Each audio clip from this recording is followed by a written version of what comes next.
Kuretake paints again today. I'm using cobalt green, Venetian red and shadow green. I've got a smallish piece of paper, size 6 brush. It's cold press watercolor paper, and what I'm going to do today, I just want to make some little round shapes.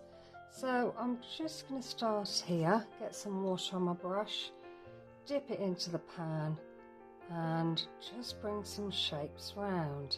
I love circular shapes. I think they're really nice to work with. So I just want to bring this paint round. I think I might need some more water. I'm just bringing it round like that. Again, another circular shape, bringing it round. With this one I think I'm going to do an inside bit. I'm going to change colours. Try the Venetian red, see what that looks like.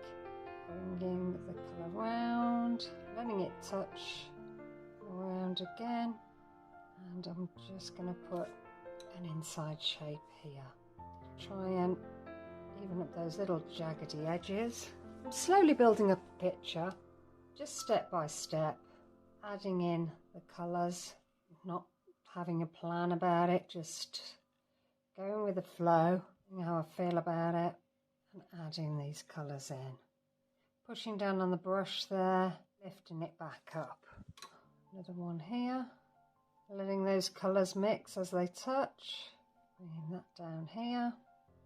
Adding this darker greeny blue. You can see it's just a matter of building up your picture. Just keep thinking to yourself, okay, I've used that colour.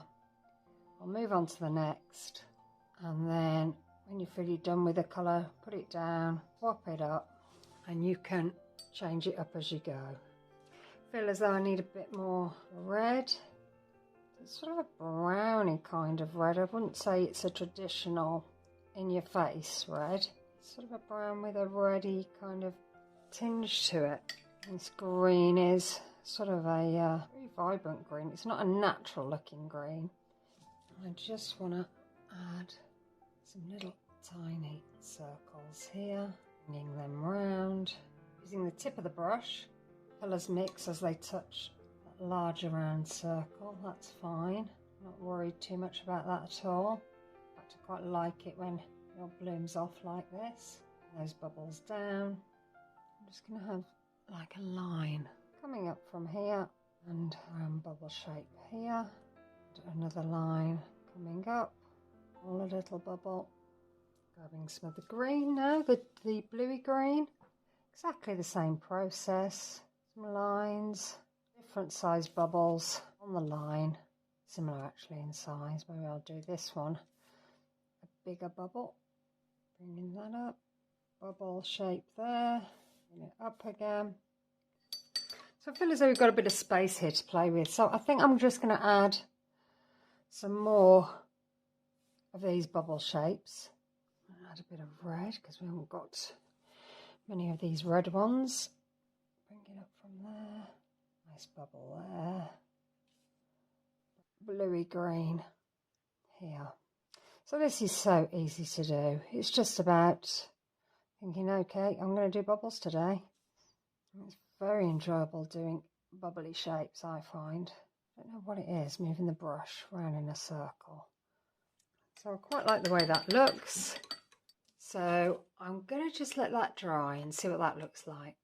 I've got a selection of pens, white gel pens, gold gel pens, white paint pens, black fine liners, and I'm just going to make some marks onto the page.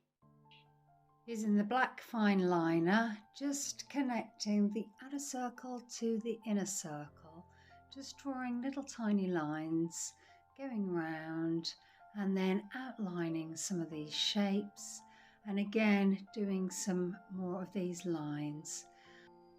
I think this pen is a 0.5 nib pen, and you could use any pen that you've got. You could even use a biro if that's what you've got. I've got a gold gel pen and outlining some of those black marks, putting some more black marks in and doing the lines again across. Very therapeutic, just bimbling along, doing some little lines. Really gets you in the zone, I think. You're just not really thinking about it. You're just following the shape going round. So outlining some of the smaller circle shapes here. I like to outline them. It just tidies up those paint marks. I'm not a very tidy painter, to be honest, so using a black pen to just smarten up the edges works really well.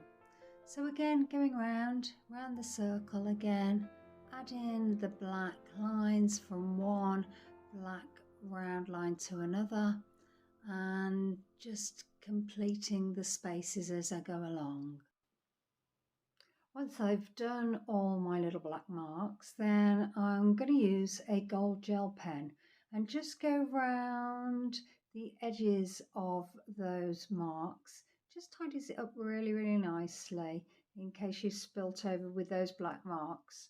Just adding some detail now into these lovely little circles, some little dots, some little lines, anything that pops into my mind really. I just think, well, I'll just put that down, see what that looks like. And just continuing round. So I hope you like this, and I hope you get a chance to try. As you can see, it's so easy to do.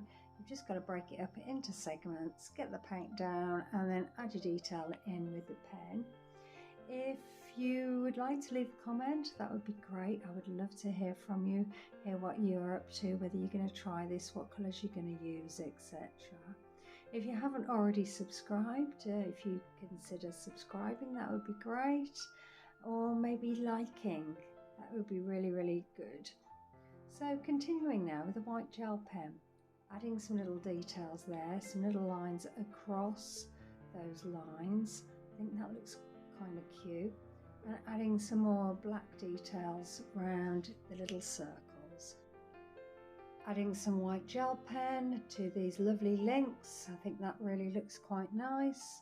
Just coming down the page, just filling them in and just making sure that every side has got these three little lines on. I quite like the way that looks.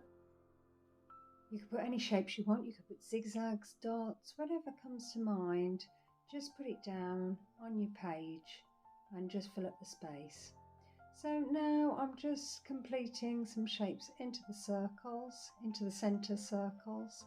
Well, they're not really circles, although they are more oval, but just completing some little dots, some little V shapes, little circles using the gold pen, the black pen, and some of the white pen, just building up that layering process, just because I'm in the zone and I'm really enjoying it.